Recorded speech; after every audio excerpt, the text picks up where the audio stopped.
नमस्कार, सगळ्यांच्या आवडत्या सखी सह्याद्री या कार्यक्रमात तुम्हा सगळ्यांचं मनापासून स्वागत। कार्यक्रमाच्या निमित्ताने आपण नेहमीच वेगवेगळ्या क्षेत्रात आपली एक वेगळी ओळख निर्माण करणाऱ्या सखींना भेटत असतो। ह्याच शृंखलेत आज 12 ऑगस्ट म्हणजेच राष्ट्रीय ग्रंथपाल दिनाच्या निमित्ताने आपण भेटणार आहोत आपल्या आजच्या पाहुण्या प्रोफेसर शालिनी लिहितकर मॅडम यांना। मॅडमबद्दल सांगायचं तर आपल्या नागपूर युनिव्हर्सिटीच्या डिपार्टमेंट ऑफ लायब्ररी सायन्स इथे मॅडम प्रोफेसर म्हणून कार्यरत आहेत। तसंच त्यांच्या कार्याचा सन्मान म्हणून नागपूर युनिव्हर्सिटीतर्फे त्यांना गोल्ड मेडल सुद्धा देण्यात आलं आहे। त्याचबरोबर बेस्ट रायटर अवॉर्ड सारख्या अनेक पुरस्कारांनी ते सन्मानित आहेत। मॅडम खूप स्वागत। नमस्कार। नमस्कार। आणि आज आहे आपला राष्ट्रीय ग्रंथपाल दिन, तेव्हा सगळ्यात आधी मला तुमच्याकडनं जाणून घ्यायला आवडेल आजच्या दिनाचं जे महत्त्व किंवा औचित्य जे आपण साधतो आहे त्याबद्दल।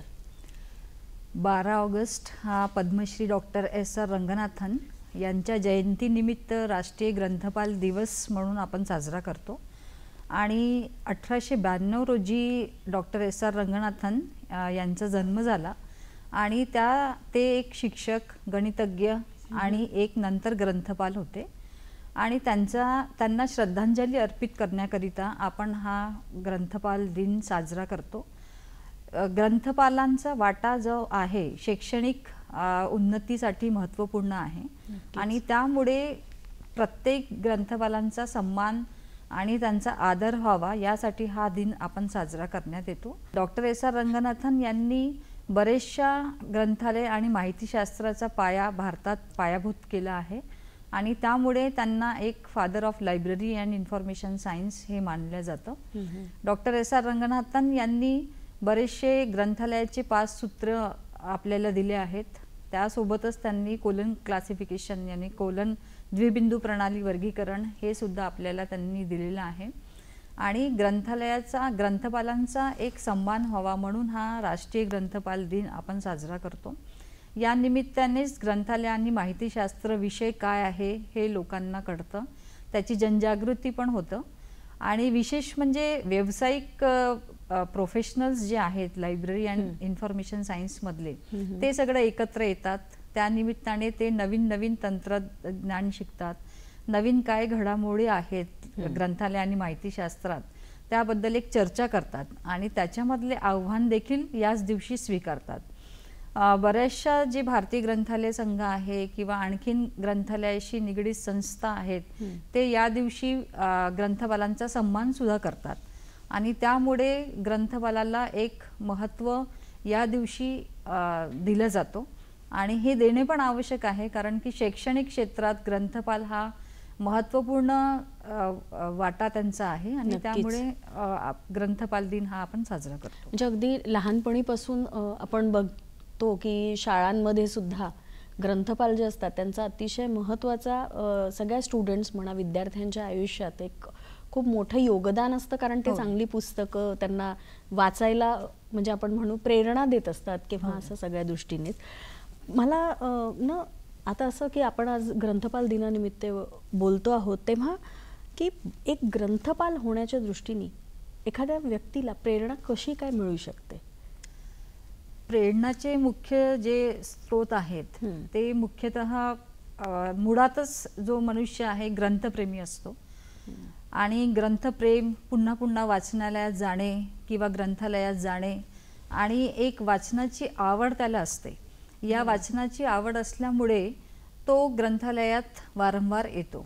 आणि जसं माझ्याबद्दल सांगायचं झालं, आम्ही जेव्हा कॉलेजला आणि शाळेत होतो तेव्हा मी ग्रंथालयात भरपूरदा जायची आणि त्यामुळे मला एक प्रेरणा मिळत गेली की हा ग्रंथालय केवळ एक वाचन ची रूम नाहीये किंवा एक वर्ग नाहीये, पण यामध्ये ग्रंथालयामध्ये अनेक माहितीचा खजिना सुद्धा लपलेला आहे आणि हा खजिना आपल्याला कशा शोधता येईल, पुन्हा सांस्कृतिक संवर्धन ग्रंथालया थ्रूच केलं जातं आणि यामुळे मला एक विशेष आवड निर्माण झाली की आपल्याला ग्रंथालय आणि माहितीशास्त्रात आपल्याला आपलं करिअर करायचं आहे आणि त्यामुळे मला प्रेरणा मिळत गेली।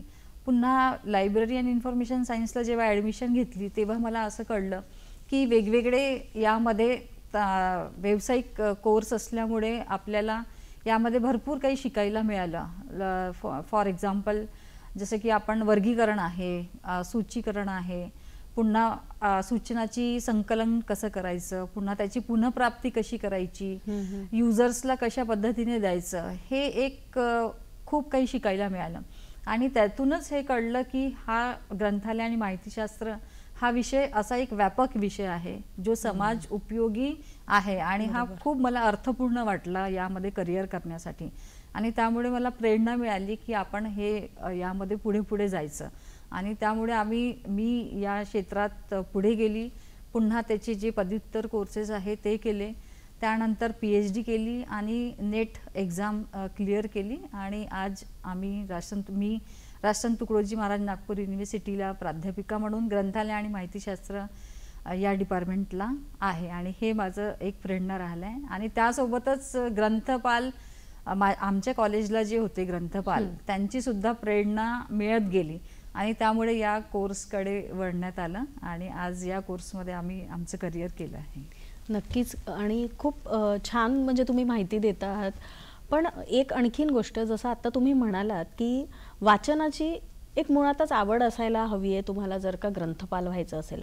पण वाचना व्यतिरिक्त सुद्धा काही अशी कौशल्य असतील जी का एखाद्या चांगल्या ग्रंथपालांमध्ये असायला हवी, तर ती कोणती कौशल्य असतात? होय, मुख्य म्हणजे ग्रंथपाल होण्यासाठी आपल्याला भरपूर कौशल्य हवी असतात. त्यातून काही कौशल्य मी तुम्हाला सांगते की एक सेवाभावी दृष्टिकोन असायला हवा. जोपर्यंत आपल्याला सेवाभावी दृष्टिकोन नसेल तोपर्यंत आपण ग्रंथालयात व्यवस्थितपणे काम करू शकत नाही. किंवा जेव्हा आपल्याकडे उपयोग करता येतात ते त्यांची उपयोगकर्त्याची माहितीची जी गरजा आहे ते काय आहे ते आपल्याला जाणून घेणे आवश्यक आहे. जाणून घेतल्यानंतर आपल्याला ते शोधावी लागेल की ती माहिती आपल्याला कुठे मिळते. अनेक संदर्भ ग्रंथ असतात, त्या संदर्भ ग्रंथातून ते माहिती शोधावी लागते.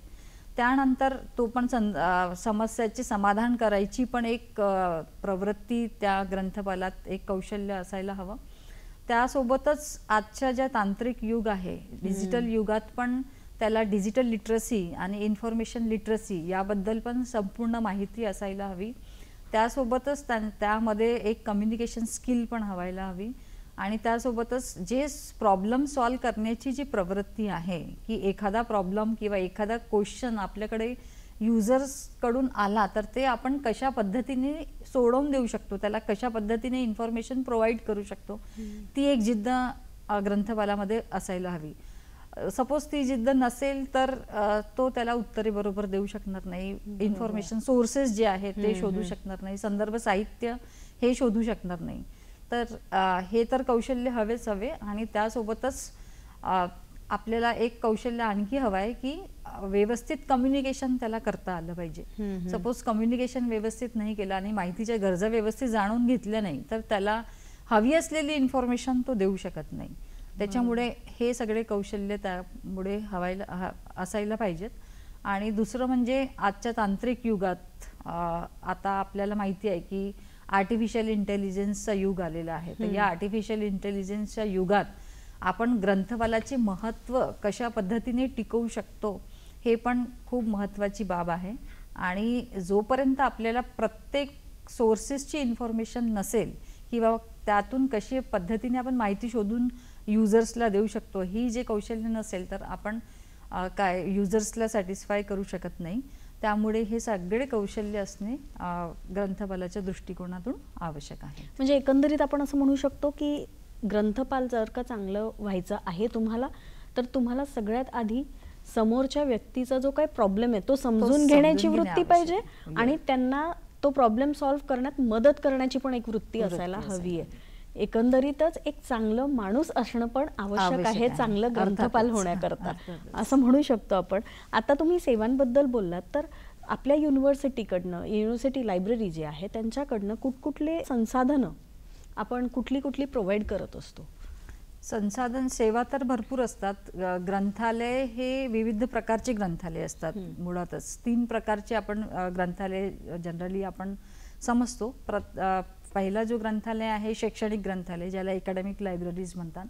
दुसरा शैक्षणिक ग्रंथालयामध्ये अनेक ग्रंथालय येतात, जसं युनिव्हर्सिटी आहे, कॉलेजेस आहेत, शाळा आहेत, स्कूल्स आहेत, ते ग्रंथालय येतात. प्रत्येक ग्रंथालयात आपण वेगवेगळ्या सेवा देतो.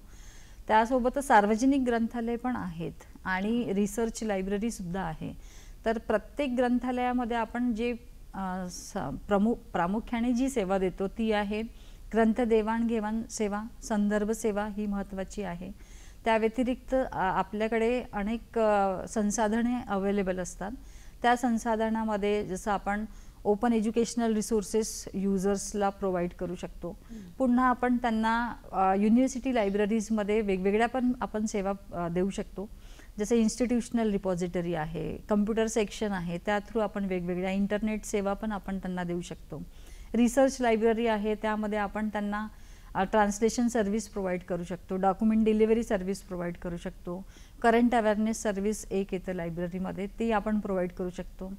एक selective dissemination of information service येतं, ते आपण देऊ शकतो. म्हणजे युजर्सच्या ज्या स्पेसिफिक गरजा आहे ते आपण आपल्याप्रमाणे जाणून घ्यायच्या आणि त्यावर काय लिटरेचर किंवा साहित्य उपलब्ध आहे ते पण आपण बघायचं आणि त्याला अद्ययावत माहिती उपलब्ध करून द्यायची. हे सिलेक्टिव्ह डिसेमिनेशन ऑफ इन्फॉर्मेशन आणि करंट अवेअरनेस सर्व्हिसमध्ये जनरली दिल्या जातं.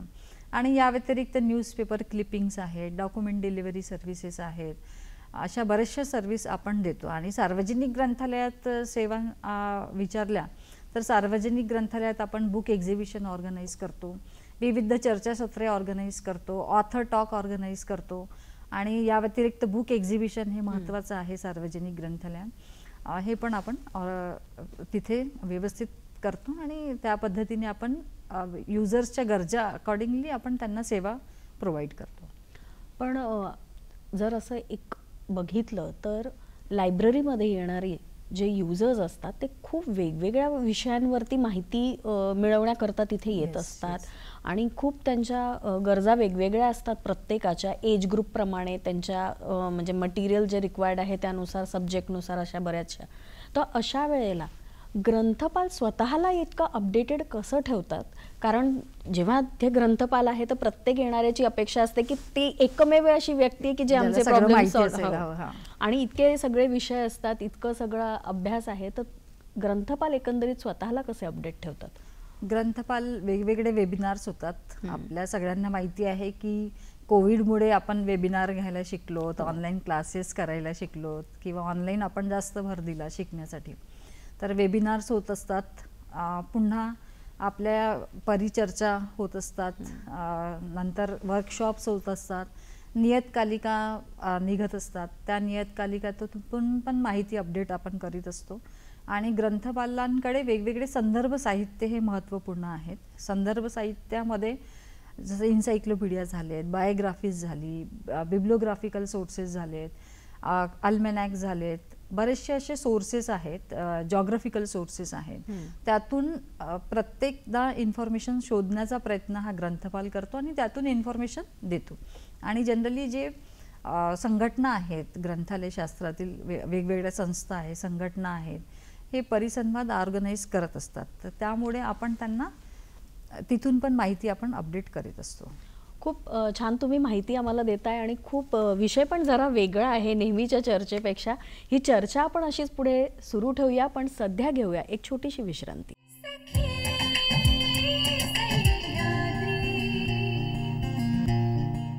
विश्रांतीनंतर सखी सह्याद्रीमध्ये आपल्या सगळ्यांचं पुन्हा एकदा स्वागत. मॅडम, आपण इतकी छान चर्चा करतोय आहे आता, ग्रंथपाल किती छान होता येईल येणाऱ्या पिढीला, याविषयी आपण जाणून घेतोय. तेव्हा एक मला आणखीन प्रश्न असा विचारायचा आहे की ग्रंथालय संग्रह जो असतो तो वैविध्यपूर्ण राहावा याकरता कुठली पावलं ग्रंथपाल उचलतात? ग्रंथालय संग्रह वैविध्यपूर्ण राहावा याकरता ग्रंथपाल जे आहेत युजर्सच्या गरजा मेन जे जाणून घेतात. युजर्सच्या गरजा जाणण्याकरिता आपण त्यांना एक क्वेश्चनियर किंवा फीडबॅक फॉर्म पण देतो आणि त्याप्रमाणे तो भरून देतो. आणि त्यामध्ये त्यांना कुठला एक ग्रंथ हवा आहे किंवा कुठले ग्रंथ हवे आहेत याबद्दलची इन्फॉर्मेशन आपण त्यांच्याकडून भरून घेतो. दुसरं म्हणजे विविध वयोगट जे आहे त्याप्रमाणे आपण ग्रंथालयात ग्रंथसंग्रहाचा खरेदीचा विचार करतो. पुन्हा युजर्सच्या गरजा जाणून घेतल्यानंतर आपण त्यामध्ये फंड्स किती आहेत ते बघतो आणि त्यानंतर आपण ठरवतो की कुठली प्रायोरिटी बेसवर ते ग्रंथ घ्यायचे आहेत. या ग्रंथ खरेदी करीत असताना आपण हे पण एक लक्षात ठेवतो की अद्ययावत ग्रंथ असावा आणि अपडेटेड इन्फॉर्मेशन त्याच्यात असावी. पुन्हा आपण हे एक लक्षात ठेवतो की बरेचसे जे संस्था आहेत, जसं राजा राम मोहन लायब्ररी फाउंडेशन आहे कलकत्ताला, तर ते पण काही ग्रांट्स देतात. तर त्या ग्रांट्समधून आपण किती चिल्ड्रन मटेरियल घेऊ शकतो, वाचन साहित्य किती घेऊ शकतो, हे पण आपण लक्षात ठेवतो. जे वेगवेगळ्या ग्रांट्सच्या प्रमाणे आपण डिसाईड करतो की कुठे कुठलं साहित्य घ्यायचं आहे. पण विविध युजरच्या गरजा हा महत्त्वपूर्ण भाग आहे ग्रंथ खरेदी करीत असताना. पुन्हा आपण वयोगट हे एक लक्षात ठेवलं जातं आणि ग्रांट ही एक लक्षात ठेवली जाते. पण जनरली आपण साहित्य खरेदी करत असताना हेच लक्षात ठेवतो की तिथे कुठल्या म्हणजे सगळ्यांचा समावेश असावा. फॉर एक्झाम्पल प्रत्येक लिंगवर पुस्तक असायला हवी आणि पुन्हा आपल्याला हे पण लक्षात ठेवायचं आहे की प्रत्येक धर्मावर पुस्तक असायला हवी, प्रत्येक जातीवर पुस्तक असायला हवी, प्रत्येक प्रांतावर पुस्तक असायला हवी आणि त्याचं प्रत्येकांचं प्रतिनिधित्व करणारं ग्रंथसंग्रह हे ग्रंथालयामध्ये ठेवलं असावं, जेणेकरून जितके पण डायव्हर्सिफाईड युजर्स आहेत ते डायव्हर्सिफाईड युजर्स येतील आणि ते हे साहित्याचा उपयोग करतील. तर त्यामुळे आपण या सगळ्या गोष्टी आपण लक्षात ठेवतो ग्रंथ खरेदी करत असताना.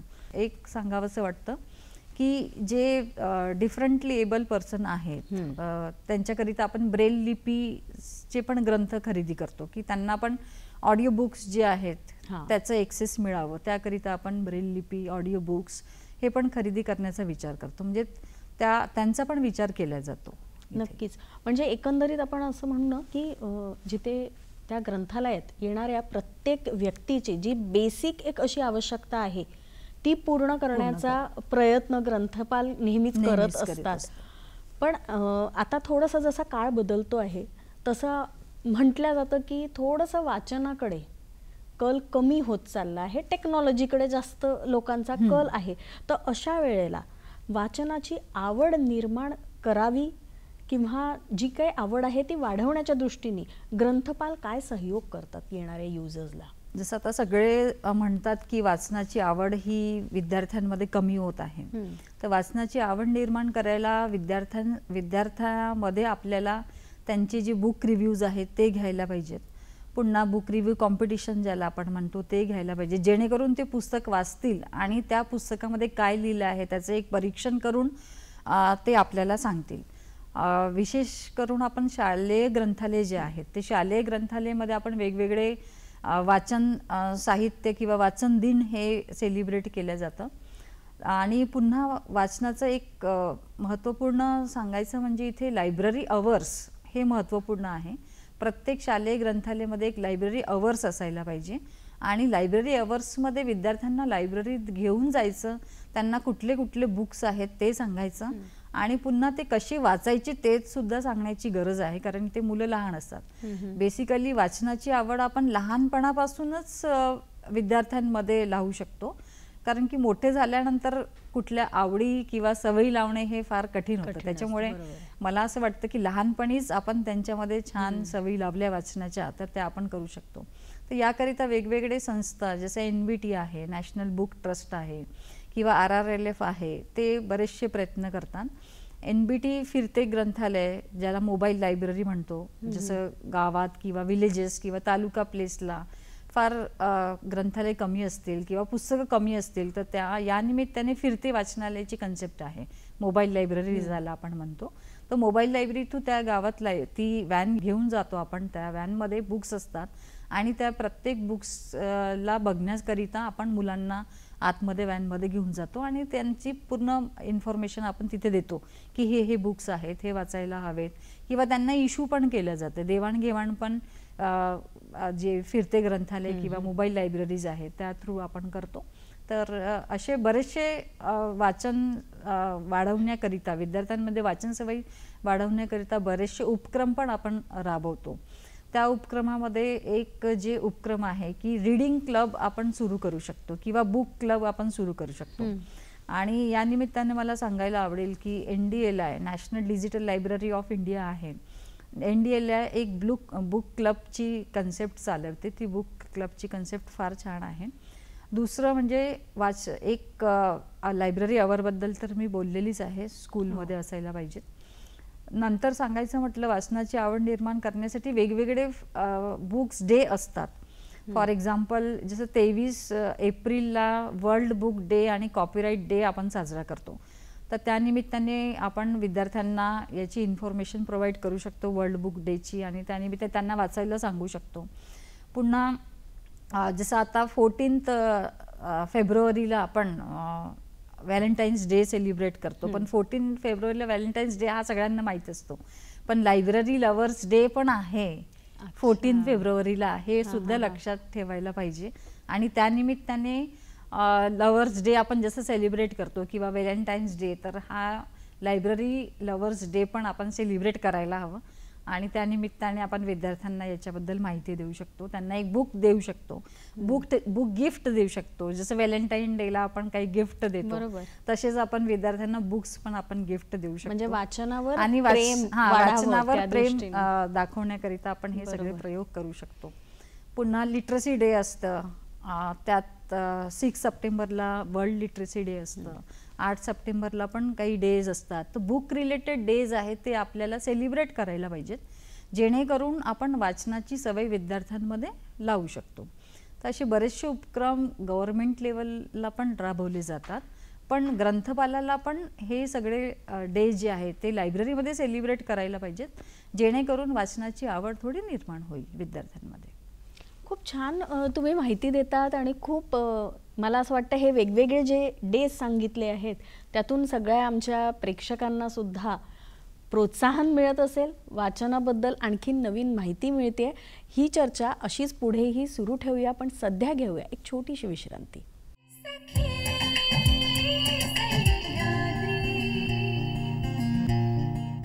विश्रांतीनंतर सखी सह्याद्रीमध्ये आपल्या सगळ्यांचं पुन्हा एकदा स्वागत. आज राष्ट्रीय ग्रंथपाल दिनाच्या निमित्ताने प्रोफेसर शालिनी लिहितकर मॅडम यांच्याबरोबर आपण चर्चा करतो आहोत. मॅडम, ब्रेकवर जाण्याआधी तुम्ही खूप छान माहिती दिली की आजच्या काळानुसार सुद्धा लायब्ररीमध्ये वेगवेगळे दिवस कसे साजरे केले जातात आणि त्यातनं मुलांना, स्पेशली शाळेतली जी मुलं आहेत त्या मुलांना कसं वाचनाकडे आपण प्रोत्साहित करू शकतो. एक आणखीन असा प्रश्न येतो की हे झालं आपल्या लायब्ररीबद्दल आपण जेव्हा त्याच्यात सगळे जे युजर्स आहेत त्यांचा विचार करत असतो, पण एक ग्रंथपाल म्हणून इतर संस्थांच्या ग्रंथपालांशी कसं काय तुम्ही संपर्कात राहता आणि कसं हे सगळे मिळून वाचनाकडे आपल्या एकंदरीतच समाजाला प्रवृत्त करतात? ग्रंथपाल वेगवेगळे संस्थांचे पण मदत घेतो. फॉर एक्झाम्पल इंटर लायब्ररी लोनची एक कन्सेप्ट आहे लायब्ररी सायन्सला. सपोज काही साहित्य आपल्या लायब्ररीमध्ये अवेलेबल नसेल तर आपण ते दुसऱ्या ग्रंथालयामधून इंटर लायब्ररी लोनवर मिळून विद्यार्थ्यांना पोहोचून विद्यार्थ्यांना देऊ शकतो. पुन्हा इतर जे संस्था आहेत, जसं इन्फ्लिबनेट आहे, इन्फ्लिबनेट हे वेगवेगळे थिसेस डिजिटायझेशन करण्याकरिता आणि इन्स्टिट्यूशनल रिपॉझिटरी बनवण्याकरिता मदत करत असते. ती मदत आपण ग्रंथालयातून घेऊ शकतो. पुन्हा जे मी बोलल्याप्रमाणे RRLF Rajaram Mohan library foundation प्रतिष्ठान जे आहे कलकत्त्याला, त्यांच्या पण मदती थ्रू आपल्याला एक चिल्ड्रन्स लायब्ररी बनवण्याकरिता पब्लिक लायब्ररीला स्पेशली मदत मिळते, ती आपण घेऊ शकतो. आणि विविध संस्थांशी जसं ICSSR आहे किंवा UGC आहे किंवा आणखीन ज्या फंडिंग बॉडीज आहेत, फंडिंग एजन्सीज आहेत, आपण त्यांच्याकडून विविध चर्चासत्रे ऑर्गनाईज करण्यासाठी किंवा कॅपॅसिटी बिल्डिंग प्रोग्राम ऑर्गनाईज करण्यासाठी आपण फंड घेऊ शकतो. आणि त्यानिमित्ताने आपण जी नवीन घडामोडी आहेत लायब्ररी सायन्समध्ये किंवा ग्रंथालय आणि माहितीशास्त्र या विषयात, त्या विषयावर आपण चर्चा करून वेगवेगळे जे आव्हान आहेत ते स्वीकारू शकतो आणि त्या आव्हानाला मात करून आपण पुढे ग्रंथालयाचा विकास करू शकतो. आता तुम्ही म्हणालात की इतर संस्थांकडनं आपण लोनवरती काही साहित्य मागवू शकतो आपल्याकडल्या युजर्स करता, म्हणजे थोडंसं तुम्ही जर एक्सप्लेन करू शकाल की हे कसं, म्हणजे इतर संस्थांकडनं आपण पुस्तकं काही दिवसांपुरती मागवतो की काही दिवसांपुरती आपण ते पुस्तकं मागवतो आणि त्याचं काही कार्ड असतो. फॉर एक्झाम्पल 15 दिवसाकरता आपण ते पुस्तकं मागवू शकतो. पुन्हा 8 दिवसाकरता ते पुस्तकं मागवू शकतो. म्हणजे युजर्सला ते पुस्तकं किती वेळ हवे आहेत, तर याचा एक पहिलेच MOU जे आहे दुसऱ्या ग्रंथालयांशी आपल्याला करावा लागतो की आम्ही इंटरलायब्ररी लोनची फॅसिलिटी तुमच्या लायब्ररीकडून घेणार आहोत आणि त्या अकॉर्डिंगली ते राबवण्यात येते. म्हणजे त्याच्यात बुक्स फक्त एक्सचेंज होत असतात. बुक्स एक्सचेंज होतात, पण आपण जे बुक्स घेतो ते परत पण त्या ग्रंथालयाला विद्यार्थ्यांना उपयोग केल्यानंतर परत करायचे असतात. आता आपण बोलतोय ते ग्रंथालयाबद्दल, पण आपण एकंदरीतच बघतो की सध्या तंत्रज्ञानाचं जे आहे तो खूप मोठा इफेक्ट आपल्या सोसायटीवर एकंदरीत सगळ्याच वयोगटात झालेला आहे. तर त्याचा परिणाम लायब्ररीवर किंवा ग्रंथालयांवरच्या सगळ्या युजर्सवर पण जाणवतो का तुम्हाला कुठे? होय, माहिती आणि तंत्रज्ञानचा परिणाम हा सकारात्मक आहे ग्रंथालयावर. कारण की ग्रंथालय आधी जसे ट्रॅडिशनल लायब्ररीज होते, आता ते डिजिटल लायब्ररीजमध्ये कन्वर्ट व्हायला लागले आहेत. डिजिटल लायब्ररीजमध्ये युजर्स, इवन आपण जेव्हा युजर्स पण बघतो, तो युजर जे आहे आता टेक्नोसावी झालेला आहे आणि युजर टेक्नोसावी झाल्यामुळे तो फिजिकली लायब्ररीमध्ये न येता त्याला सपोज वेबसाईटवर तीच आपण इन्फॉर्मेशन प्रोव्हाइड केली किंवा वेगवेगळे ग्रंथ वेबसाईट थ्रू प्रोव्हाइड केले किंवा ॲक्सेस प्रोव्हाइड केला किंवा ग्रंथालयामध्ये जे डेटाबेसेस आहेत ते डेटाबेसेसचा ॲक्सेस आपण त्याला प्रोव्हाइड केलं, तर तो घरी बसल्या पण किंवा कॉलेजमध्ये बसून किंवा क्लासरूममध्ये बसून पण ते ग्रंथाचा ॲक्सेस करू शकतो. इवन ओपॅक टाईपची एक कन्सेप्ट ग्रंथालय आणि माहितीशास्त्रामध्ये आहे. ओपॅक म्हणजे online public access catalogue. Even आता वेब ओपॅक्स पण आलेले आहेत. ओपॅकमध्ये फक्त लायब्ररी पुरता एक मर्यादित असते. वेब ओपॅक्स म्हणजे वेबसाईट थ्रू ओपॅकची फॅसिलिटीही प्रोव्हाइड केली जाते आणि त्यातून घरी बसल्या किंवा युजर्स आपल्या मोबाईल बेस्ड पण ओपॅक्स असतात. तर त्यामध्ये मोबाईल बेस्ड ओपॅकमध्ये मोबाईल थ्रू युजर सर्च करू शकतो की ही पुस्तक आहे की नाही आहे ग्रंथालयात, ही पुस्तक मिळू शकते की नाही मिळू शकत, बुक रिझर्वेशन त्याला आपण म्हणतो. तर बरेचसे उपयोग जे आहे माहिती तंत्रज्ञानाचा उपयोग जे आहे ग्रंथालयात पण आपण करतो. LMS लायब्ररी ऑटोमेशनसाठी वापरलं जातं आणि लायब्ररी ऑटोमेशनमुळे आजचं जे ग्रंथालय आहे ते ग्रंथालयाचे जे कामं आहेत ते सुरळीत झालेले आहेत आणि आपण ते जी सेवा आहे ती आपण व्यवस्थितपणे देऊ शकतो युजर्सला. आणि डॉक्टर SR रंगनाथननी जे मी सुरुवातीलाच बोलली की 5 सूत्रे सांगितली आहे, त्याच्यातलं 4थं सूत्र आहे की हा वाचकांचा वेळ वाचायला पाहिजे, save the time of the users. तर जर इन्फॉर्मेशन त्यांना ऑनलाईन अवेलेबल असेल, वेबसाईटवर अवेलेबल असेल, तर युजर्सची जी सेव आहे, टाईम जो आहे तो सेव्ह होतो आणि त्यामुळे त्याला घरबसल्या पण इन्फॉर्मेशन मिळत जाते. तर अशा पद्धतीने तंत्रज्ञानाचा उपयोग आपण लायब्ररीमध्ये सेवा देण्याकरिता करतो आणि त्यामुळे युजर्सला इन्फॉर्मेशन ॲक्सेस जे आहे ते फार इझी झालेलं आहे आणि त्याचा सकारात्मक परिणामच आहे ग्रंथालयामध्ये. म्हणजे एक सगळीकडे जे आहे की तंत्रज्ञानाचा वापर वाढल्यामुळे काहीतरी म्हणजे एक ॲडिक्शन वाढलंय म्हणा किंवा असं, पण त्या बाबतीत तुम्ही आता जसं सांगता आहात की लायब्ररी किंवा रीडिंगच्या दृष्टीने खूप चांगलाच म्हणजे परिणाम झालेला आहे तंत्रज्ञानाचा सगळ्यांच्या याच्यावर, असं आपण म्हणू शकतो तुम्ही जे सांगताय त्यानुसार. मला एक आणखीन असं विचारायचं आहे की आत्ता तुम्ही जसं सांगितलं की एक ग्रंथालयातनं आपण सगळ्या शक्य तेवढ्या सुविधा संसाधनं आपल्या वाचकांपर्यंत पोहोचवत असतो, त्यांच्या गरजा आपण पूर्ण करण्याचा पुरेपूर प्रयत्न करत असतो. पण आपण ज्या काही सर्व्हिसेस देतो आहे त्यांनी युजरला फायदा होतो आहे किंवा त्यांची जी रिक्वायरमेंट आहे ती आपण पूर्ण करू शकतो आहे, हे कसं एखादं ग्रंथपाल जे आहे ते क्रॉस चेक करू शकतात? परिणामकारकता चेक करण्याकरिता आपण युजर्स फीडबॅक हा एक महत्त्वाचा टूल साधन आपण वापरतो. यामध्ये युजर्सचा पूर्णपणे फीडबॅक घेतला जातो की युजर्सला कलेक्शन डेव्हलपमेंटबद्दल क्वेश्चन्स विचारले जातात की ग्रंथसंग्रह कसा आहे, तो ग्रंथसंग्रह तुमच्या आवश्यकता पूर्ण करतो किंवा नाही करतो किंवा कशा पद्धतीने आवश्यकता पूर्ण करतो, त्याबद्दल क्वेश्चन्स विचारले जातात. पुन्हा याच्यात आपण त्यांना की नवीन काय ग्रंथालय सेवा द्यायला पाहिजेत, नवीन काय कलेक्शन डेव्हलपमेंट आपण करायला पाहिजेत, याबद्दल सुद्धा आपण त्यांना इथे प्रश्न विचारतो. तर हा मुख्य एक टूल आहे की युजर सर्वे आणि युजर सॅटिस्फॅक्शन सर्वे आपण करतो. बाकीचे जे टूल्स आपण यूज करतो जनरली की सेवा मोजण्याकरिता किंवा त्याची परिणामकारकता मोजण्याकरिता देवाणघेवाण जसं सर्क्युलेशन कितीदा झाले आहे ती स्टॅटिस्टिक्स थ्रू पण आपण सर्वे करतो. संदर्भ सेवामध्ये आपण एक रजिस्टर मेंटेन करतो. तर संदर्भ सेवा देताना पण त्याला सॅटिस्फॅक्शन आहे की नाही आहे, जे आपण क्वेश्चनचा आन्सर दिलेला आहे तो सॅटिस्फाईड आहे की नाही आहे हे पण आपण एकदा चेक करतो. स्टॅटिस्टिक्स जे आपण मेंटेन करतोय, रजिस्टर मेंटेन करतोय त्यातून. पुन्हा सपोज जी नवीन सेवा आहेत त्याची परिणामकारकता मोजण्याकरिता आपण वेगवेगळे त्याला युजर फीडबॅकच त्याचं घेतो. पुन्हा वेबसाईट थ्रू किती हिट्स आपल्याला मिळाले आहेत ते पण आपण एकदा चेक करतो. आणि युजर्स मुख्य म्हणजे त्या सेवांकडून सॅटिस्फाईड आहेत किंवा नाही आहेत हे आपण युजर्सकडून कन्फर्म करतो. इतकी छान माहिती आपल्याला मिळते आहे आत्ता या चर्चेतनं. पण सध्या घेऊया एक छोटीशी विश्रांती.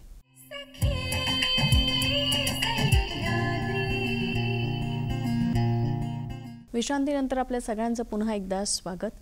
मॅडम, विश्रांती घेण्यापूर्वी तुम्ही खूप छान माहिती दिली की टेक्नॉलॉजीच्या काळात सुद्धा कसं काय आपल्या युजर्सला सगळं लायब्ररी जे आहे ते प्रोव्हाइड करत असतात, टेक्नॉलॉजी जी काय नवीन आहे त्या दृष्टिकोनातनं.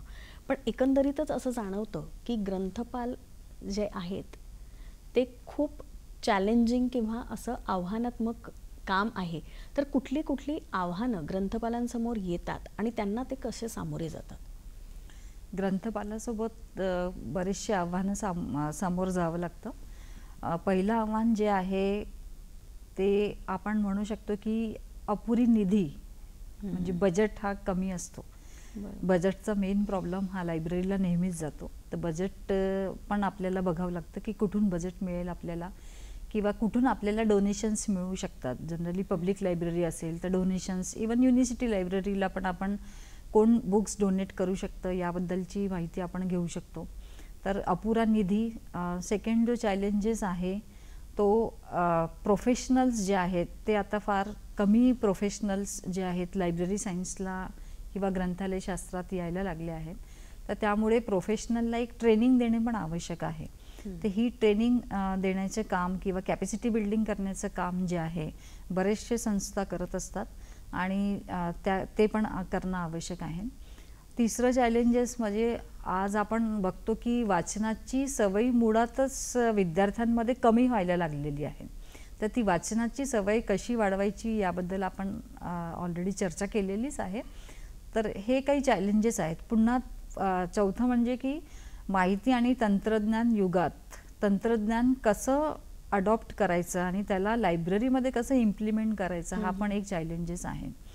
पण बरेचसे जे संस्था असतात ते ई लायब्ररी डेव्हलप करण्याकरिता काही निधी देतात. मला इथे सांगायला आवडेल, आत्ताच एका नुकत्याच विद्यापीठाच्या एका कार्यक्रमामध्ये माननीय नितीनजी गडकरी यांनी विधी महाविद्यालयाला ई लायब्ररी डेव्हलप करण्याकरिता 1 करोडची ग्रांट ही प्रोव्हाइड केलेली आहे. तर त्याबद्दल मी त्यांचं या कार्यक्रमानिमित्त धन्यवाद किंवा आभार व्यक्त करतो. इवन महाराष्ट्र शासनाचे बरेचसे प्रोजेक्ट्स आहेत, काही उपक्रम आहेत. त्या उपक्रमामध्ये वेगवेगळ्या पब्लिक लायब्ररीजला फंड प्रोव्हाइड केलं जातं. इवन जी RRLF आहे, राजा राममोहन लायब्ररी फाउंडेशन, ते चिल्ड्रन्स लायब्ररी म्हणजे चिल्ड्रन्स लायब्ररी डेव्हलप करण्याकरिता स्पेशल फंड दिल्या जातात. डिजिटल लायब्ररी क्रिएट करण्याकरिता स्पेशल फंड्स दिले जातात.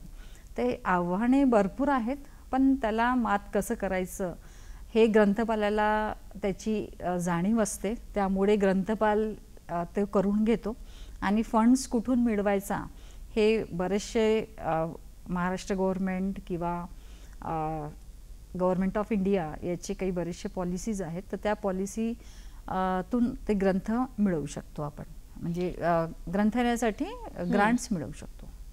तर हे म्हणजे आपण आता जसं सांगितलं तसं की सरकारसुद्धा त्यांच्या वतीने पुरेपूर प्रयत्न करतायत की वाचनाची आवड ही आपल्या समाजात निर्माण व्हावी, येणाऱ्या पिढीमध्ये निर्माण व्हावी आणि त्या दृष्टीने सगळे प्रयत्न तर सुरू आहेतच. पण एक असं आहे की ग्रंथालयाची जी काही सेवा आहे ती प्रभावीपणे सगळ्या युजर्सपर्यंत पोहोचते आहे का आणि त्याचा काय परिणाम होतो आहे, हे ग्रंथपाल कसं म्हणजे एकंदरीत त्याचं ॲनालिसिस करतात? जसं तर डिजिटल लायब्ररी सर्व्हिसेस हे सगळ्या युजर्सला आपण कशा पद्धतीने प्रोव्हाइड करू शकतो, तर त्याबद्दल जे आहे म्हणजे जितके पण संसाधने असेल ते संसाधने आपण वेबसाईट थ्रू त्याला ॲक्सेस प्रोव्हाइड करतो. पुन्हा आपण हा एक प्रयत्न करू शकतो की जितके संसाधनं आपण डेस्कटॉप थ्रू प्रोव्हाइड करत आहोत किंवा वेबसाईट थ्रू प्रोव्हाइड करत आहोत, तर त्याला मोबाईल बेस्ड एक बनवू शकतो आपण. मोबाईल बेस्ड ॲप आपण तयार करतो लायब्ररीजचे, आणि मोबाईल थ्रू पण, कारण की आजकाल मुलांना किंवा विद्यार्थ्यांना मोबाईलची जास्त सवय लागलेली आहे. म्हणजे पुस्तकं कमी आणि मोबाईल जास्त हाताळताना आपल्याला ते नेहमी दिसतात आणि अगदी लहान वयापासून दिसतात. तर त्यामुळे ही मोबाईलची सवय कमी करण्याकरिता आपण एक तरी पण मोबाईल बेस्ड लायब्ररी आपण एक डेव्हलप करतो. जरी मोबाईल हा कमी वापरायला पाहिजे असं आपल्याला वाटतं, पण चांगला जर का चांगला उपयोग होत असेल तर तो यूज केला जातो. आणि जसं आता आपण म्हणतो की पुस्तके हे बहुरूपी आहेत. ती फिजिकली पण अवेलेबल आहेत आणि ऑनलाईन पण अवेलेबल आहेत. बरेचसे बुक्स जे आहेत, आपण रीडर्सला इवन वाचनाची सवय वाढवण्याकरिता, सपोज आज आपला रीडर्स जो आहे किंवा वाचक जो आहे तो जास्त टेक्नोसावी आहे, तर त्याला टेक्नॉलॉजी थ्रू इन्फॉर्मेशन आपण प्रोव्हाइड करू शकतो. म्हणजे मोबाईलमध्ये बाकी इन्फॉर्मेशन सर्च करण्यापेक्षा जर ग्रंथालय मोबाईलमध्ये असेल तर तो ग्रंथालय सर्च करेल आणि ग्रंथालयातून जे काही माहिती मिळवेल ती चांगली माहितीच मिळवेल तो. तर असे प्रयत्न आपण करू शकतो. इवन जे आहे आपण ई लायब्ररीची कन्सेप्ट आहे, डिजिटल लायब्ररीची कन्सेप्ट आहे, ती आपण राबवू शकतो. आणि त्याचं ॲक्सेस सगळ्यांना मिळावं याकरिता IT लॅब इन्फ्रास्ट्रक्चर डेव्हलप केलं जातं लायब्ररीमध्ये, आणि त्यातून विद्यार्थ्यांना इंटरनेट सुविधा किंवा कम्प्युटर सेक्शन्स, हे वेगवेगळे कम्प्युटर सेक्शन्स बनवले जातात ग्रंथालयामध्ये, आणि त्यातून विद्यार्थ्यांना सेवा प्रोव्हाइड केल्या जातात. मॅडम, तुमचा या क्षेत्रात इतका अनुभव आहे, तो अनुभव बघता मला असं विचारावं असं वाटतं की आता जे येणारं भविष्य आहे त्यात ग्रंथालयाचं काय म्हणजे वाढवण्याच्या दृष्टीने, ग्रंथालय वाढवणं किंवा त्याचा जो विकास आहे तो करण्याच्या दृष्टीने किती स्कोप आहे असं तुम्हाला वाटतं? आता ग्रंथालयाचे महत्त्व आणि व्यापकता ही फार वाढलेली आहे असं वाटतं मला. कारण की पूर्वी कसं व्हायचं की ग्रंथालय हे फक्त लिमिटेड होते. म्हणजे येणे, पुस्तक घेणे आणि पुस्तक वापर करणे इतकंच पुरतं ते ग्रंथालय मर्यादित होते. आपली ही मिसअंडरस्टँडिंग पण आहे. ज्यांना व्यावसायिकदृष्ट्या ग्रंथालय काय आहे हे माहिती नाही आहे, त्यांची ही मिसअंडरस्टँडिंग आहे. पण फक्त ग्रंथालयात पुस्तकची देवाणघेवाण होत नाही, तर बऱ्याचशा आणखी गोष्टी पण केल्या जातात. यामध्ये आता आपण बघतोय की AI, आर्टिफिशियल इंटेलिजन्स आणि कृत्रिम बुद्धिमत्ता ही खूप भरपूर क्षेत्रात यायला लागली आहे. आणि AI मुळे आपल्याला यामध्ये संशोधन करण्याची मोठी संधी आलेली आहे की आपण सूचना पुनःप्राप्तीमध्ये या AIचा कशा पद्धतीने वापर करू शकतो, हे आपण ग्रंथालयाच्या वाढीसाठी इथे आपण त्याबद्दलचा विचार करू शकतो. दुसरं सांगायचं झालं तर आपण डेटा क्युरेशन हे आजची एक कन्सेप्ट आहे. म्हणजे मोठा आपल्याकडे डेटा आहे पण त्याला क्युरेट कसं करायचं आहे ते आपल्याला माहिती नाही आहे. तर ग्रंथालयशास्त्रात या पण काही संधी आहेत डेटा क्युरेशनच्या. अनेक कॉर्पोरेट लायब्ररीज असतात, त्या कॉर्पोरेट लायब्ररीमध्ये कंटेंट मॅनेजर ही एक पोस्ट निर्माण केली जाते. तर म्हणजे कंटेंट आपण कसं मॅनेज करू शकतो आणि ते मॅनेज केल्यानंतर आपण त्यातून इन्फॉर्मेशन विद्यार्थ्यांना कशी प्रोव्हाइड करू शकतो, हे एक महत्त्वपूर्ण संधी ग्रंथालयात आपल्याला मिळते. पुन्हा आता नॉलेज मॅनेजर ही पण कन्सेप्ट आलेली आहे. आजच्या युगात नॉलेज बेस्ड सोसायटी आपण म्हणतो. तर नॉलेज बेस्ड सोसायटी आपण जेव्हा म्हणतो तर नॉलेज कसं आपण ऑर्गनाइज करू शकतो, आणि हे नॉलेज मॅनेजरचंच काम आहे. Even information architecture, data curator या बरेचशा पोस्ट आता उद्भवायला लागल्या आहेत ग्रंथालय शास्त्रातून. आणि म्हणून ग्रंथालयाच्या विकासासाठी म्हणजे नवीन नवीन जे तंत्रज्ञान आहे किंवा नवीन नवीन ज्या घडामोडी आहेत ते आपण ग्रंथालयात वापरू शकतो. ही चर्चा अशीच पुढेही सुरू ठेवणार आहोत आणि ग्रंथपाल म्हणून वेगवेगळ्या क्षेत्रात ज्या व्यावसायिक संधी आहेत त्याविषयी सुद्धा मॅडमकडनं जाणून घेणार आहोत, पण या छोट्या विश्रांतीनंतर.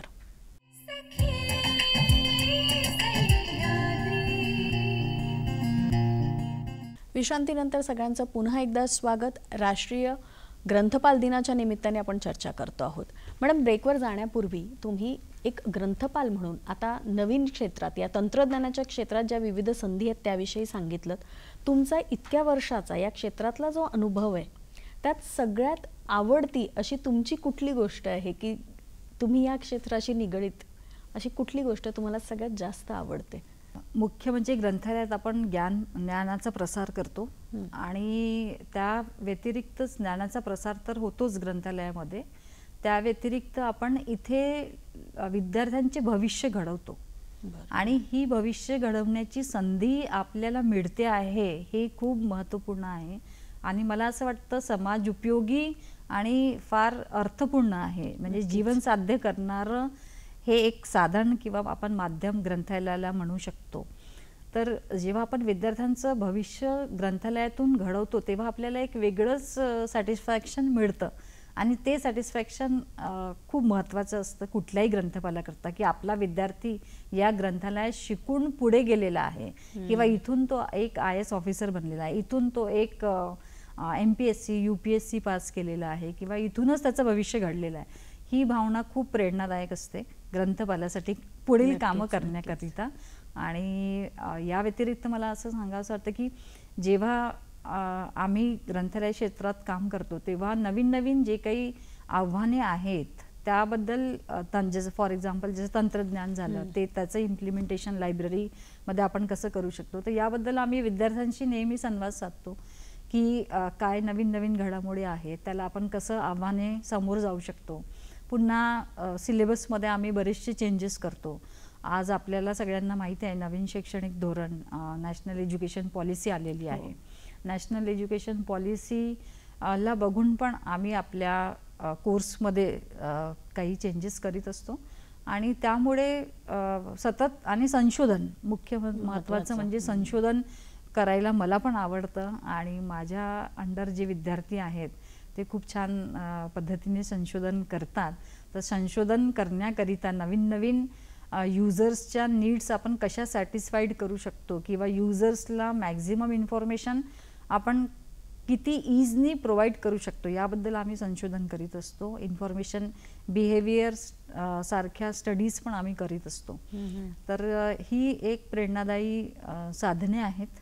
मेन आणि विद्यार्थी शी जेव्हा आपण संवाद साधतो तर त्यातूनच आम्हाला एक प्रेरणा मिळते की नाही यामध्ये काम करायला पाहिजे, यामध्ये काम करायला पाहिजे, इथे लॅकुनाज आहेत, ग्रंथालयामध्ये इथे कमतरता आहे, तर यावर आम्ही काम करण्यासाठी नेहमीच प्रेरित असतो. तुमच्या चेहऱ्यावरचा आनंद आणि तुम्हाला या आत्तापर्यंतच्या तुमच्या सगळ्या प्रोफेशनल ह्याच्यातनं मिळालेलं समाधान बघता येणाऱ्या पिढीतनं जर का कुणाला ग्रंथपाल व्हायचं असेल तर त्यांनी काय करायला हवं? ग्रंथपाल होण्याकरिता तुम्हाला पदवी आणि पदव्युत्तर कार्यक्रम राबवले जातात, ते पूर्ण करायचे असतात. त्याला bachelor of library and information science असं म्हटलं जातं. Even master of library and information science त्यानंतर करायचा असतो. प्रत्येक ग्रंथालयाच्या प्रकारावर हे अवलंबून करतं की क्वालिफिकेशन काय लागणार आहे. शालेय ग्रंथालयासाठी BLib आणि MLib चालतं, ज्याला MLIC BLIC म्हणतो आपण. नंतर मग जर याच प्रोफेशनमध्ये तुम्हाला प्रोफेसर व्हायचं असेल, असिस्टंट प्रोफेसर व्हायचं असेल तर तुम्हाला नेट सेटची आवश्यकता असते. PhD पण करणं आवश्यक आहे आणि बरेचशा संधी उपलब्ध आहेत ग्रंथालयात हा कोर्स केल्यानंतर. इवन सर्टिफिकेट कोर्स महाराष्ट्र गव्हर्नमेंटचे राबविले जातात, ते पण करू शकता. सगळ्या वयोगटांच्या बद्दल बोलतो आहोत, त्यांची वाचनाची आवड आणि त्यांच्या ज्या काही गरजा असतात त्यानुसार. कार्यक्रम आपला आहे सखी सह्याद्री. तेव्हा मला एक प्रश्न असा पडतो की बऱ्याचशा अशा महिला असतात किंवा गृहिणी असतात की ज्यांना खूप वाचनाची आवड आहे, त्यांच्याकडे भरपूर वेगवेगळी पुस्तकं पण असतात, पण एकदा दोनदा वाचून झाल्यानंतर त्यांनी त्या पुस्तकांचं काय करायचं हा एक प्रश्न असतो. बरं, ती अशी एकदम टाकवत पण नाही, एका महिलेचं मन असतं ते. तर अशा महिलांना तुम्ही काय गायडन्स द्याल की त्यांनी काय करता येऊ शकतं, चांगलं समाजाकरता काही उपयोग त्याचा जर होत असेल तर? पुस्तकं वाचल्यानंतर जसं आपण महिला बचत गट आपण एक असतं, महिला बचत गटची कन्सेप्ट सगळ्यांना माहिती असावी, आणि त्याच प्रकारे आपण हा महिला पुस्तक गट एक तयार करू शकतो, म्हणजे माझ्या मते मला असं वाटतं. आणि महिला जनरली किटी पार्टीज करतात. या किटी पार्टीज मध्ये आपण जर ती पुस्तकं, वाचलेली पुस्तकं कुणाला हवी असेल, कुठल्या दुसऱ्या महिलांना हवी असेल, त्यांना आपण ती पुस्तकं देऊ शकतो, ट्रान्सफर करू शकतो. तिला सांगू शकतो की तू ही पुस्तकं वाचल्यानंतर दुसऱ्या महिलाला दे, तिसऱ्या महिलाला दे, अशी ती पुस्तकं फिरत राहतील आणि त्याचा उपयोग पण व्यवस्थित होईल. हे सगळं पण करून झाल्यानंतर तुम्ही सार्वजनिक ग्रंथालय आपल्या घराजवळ असतातच, त्या सार्वजनिक ग्रंथालयाला हे पुस्तकं डोनेट पण करू शकता. खूप छान आयडिया आहे. आणि तुम्ही किटी पार्टीचा उल्लेख केला, तर किटी पार्टीमध्ये बरेचसे गेम्स वगैरे खेळतात आणि गिफ्ट देतात, तर तुम्ही पुस्तकं देऊ शकता. खूपच छान आयडिया तुम्ही या निमित्ताने दिलेली आहे आणि खूप छान माहिती तर तुम्ही देताच आहात या सगळ्या चर्चेत. जाता जाता एक आणखीन विचारायचं झालं की तंत्रज्ञानाचं हे युग आहे आणि ह्या युगात पुस्तकांचं भविष्य तुमच्या दृष्टिकोनातनं काय दिसतं तुम्हाला? पुस्तकांचं भविष्य आज जसं आहे तसंच राहणार आहे. यापूर्वी पण पुस्तकांचं भविष्य होतं. बरेचसे पुराणिक ग्रंथ जे म्हणतो आपण ते आपण आता पण जपलेले आहोत. पुस्तकं हे बहुस्वरूपी रूपात असतात. पुस्तकं डिजिटल रूपात पण असू शकतात, पुस्तकं भौतिक रूपात पण असू शकतात. डिजिटल रूपात याकरिता पुस्तकं आली की त्याला एक्सेस प्रमाण आपण जास्त वाढवू शकतो. जसं एकच पुस्तक आहे तर आपण एकटे वाचू शकतो किंवा 2 जण मिळून वाचू शकतो. बरोबर. पण डिजिटल किंवा ई लायब्ररीमध्ये पुस्तक आहे तर त्याला आपण वेगवेगळे कम्प्युटर थ्रू आपण त्याला एक्सेस प्रोव्हाइड करू शकतो. म्हणजे एका वेळेला एक पुस्तक बरीच जण वापरू शकतात. हा, वापरू शकतात. तर हा एक फक्त एक त्याचा ॲडव्हान्टेज आहे डिजिटल बुक्सचा किंवा बुक्सचा. पण मला असं वाटतं की जे भौतिक स्वरूपात बुक आहे, जे पुस्तक प्रेमी आहेत त्यांना ती नवीन पुस्तकाची सुगंध हा आवडतो. नवीन पुस्तकं वाचल्यानंतर जो समाधान होतो तो त्याला खूप आवडतं. आणि ज्याप्रमाणे आपल्याला आईचा स्पर्श आवश्यक असतो, त्याचप्रमाणे मला असं वाटतं की जे वाचनप्रेमी आहेत किंवा पुस्तकप्रेमी आहेत त्यांना नवीन पुस्तकाचा स्पर्श हा मूल्य जे आहे ते नेहमीच टिकून राहणार आहे. कितीही तांत्रिक आणि डिजिटल युग आले तरी पण फिजिकल पुस्तकांचं जे महत्त्व आहे आणि मूल्य जे आहे स्पार्शिक रूपात आणि अनुभवात्मक रूपात ते नेहमीकरिता टिकून राहणार आहे, मला तरी असं वाटतं. तुम्ही इथे आलात आणि ग्रंथपाल दिनाच्या निमित्ताने इतकी छान माहिती दिलीच, पण जाता जाता हे एक जे सकारात्मक भावना जी तुम्ही व्यक्त केली की कितीही तांत्रिकरित्या आपलं जग बदललं तरी पुस्तकांचं महत्त्व जसं होतं तसंच राहणार, ह्या इतक्या छान नोटवर नागपूर दूरदर्शनतर्फे मी आपले आभार मानते की आपण इथे आलात आणि इतकी छान माहिती आम्हा सगळ्यांना दिली. धन्यवाद. धन्यवाद.